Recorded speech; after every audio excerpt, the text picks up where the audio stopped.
Le plus dur quand j'écris un roman, ça va pas être de trouver l'inspiration, de trouver un sujet d'écriture, de trouver des idées. Ça va pas être de penser à la trame de mon récit, de penser au plan détaillé, c'est-à-dire le cheminement de pensée, le voyage que je veux faire traverser à mon lecteur. Le plus dur en fait, ça va être de travailler plusieurs mois d'affilée, plusieurs années sur le même texte. Et ça va être un véritable calvaire. Pour te dire ça, je m'appuie sur un exemple qui va être très concret. En ce moment, je suis en train d'écrire mon premier roman et devine combien de temps ça fait que je travaille dessus? À peu près 3 ans. Et je t'avoue que maintenant, le temps commence à être très long et je commence un petit peu à en avoir marre. Si tu es en train de vivre la même chose, c'est parfait, cette vidéo est faite pour toi parce qu'on va voir justement comment retrouver la motivation quand tu n'en as plus. Et finalement, en fait, c'est le but de cette vidéo, de te donner quelques astuces, comment finir ton roman.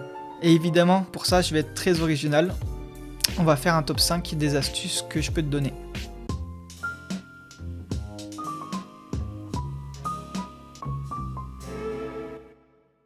La première chose que je peux te conseiller, ça va être de mettre en place une routine. Alors pour ça, j'ai utilisé la méthode du Pomodoro, je l'avais déjà expliqué dans une autre vidéo.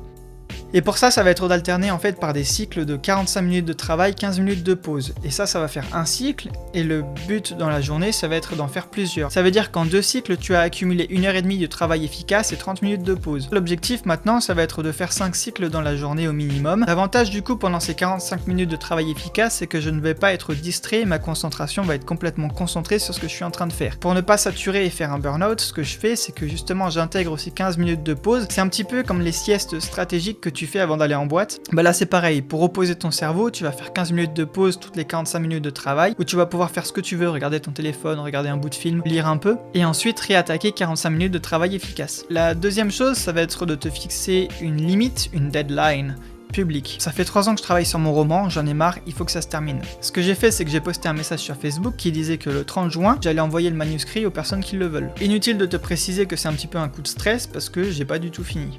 Du coup, j'ai pas le choix, il faut que je le termine. La troisième chose, ça va être vraiment de te faire encourager par tes proches. Les relations, ça va vraiment être très important dans ta réussite et tes amis ont vraiment un impact déterminant sur ton avenir, sur ton devenir. Ce que je vais te dire, ça va être assez simple, mais ça va être de parler de ton projet à une personne qui te soutient habituellement et qui t'encourage toujours positivement dans tes projets.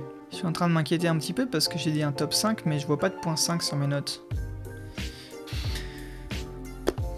Le quatrième point, ça va être de tenir à jour l'avancement de ta progression. Ça va être quelque chose d'essentiel pour garder sa motivation, et c'est ce que font des plateformes comme Duolingo par exemple, qui essayent de mettre un petit peu du game design pour t'accrocher et que tu restes le plus longtemps possible sur leur plateforme. Ce que je t'ai dit, c'est que avec la méthode du Pomodoro, j'essaye de faire 5 cycles de travail. Ces 5 cycles, pour chaque jour, je vais les représenter par une case. À chaque fois que j'ai réalisé un cycle, je vais cocher cette case. Et mon objectif, ça va être que chaque jour ait au moins 5 cycles de cocher. Et comme ça, je vais pouvoir suivre un petit peu la manière avec laquelle j'ai été sérieux dans ma démarche, voir de semaine en semaine comment le nombre de cycles que j'ai réalisés évolue. Et le but forcément, ça va être d'avoir une chaîne continue de cases remplies. Ce que je fais également dans la phase d'écriture-relecture, c'est qu'à la fin de chaque journée de travail, la dernière phrase sur laquelle j'ai travaillé, je la mets en fluo. Et comme ça, à chaque fois, je peux voir de jour en jour les endroits où je me suis arrêté dans mon manuscrit. Ce qui veut dire que si jamais j'ai progressé dans la relecture, chaque jour, je soulignerai en fluo une phrase différente. Et l'objectif pour moi, ça va être d'avoir l'écart le plus grand possible entre chaque marqueur. Un marqueur, typiquement, ça représente une journée de travail. J'espère que ces conseils t'ont aidé, en tout cas moi c'est ce que j'utilise au quotidien. Quant à moi, schéma classique, je te dis à très bientôt dans une prochaine vidéo.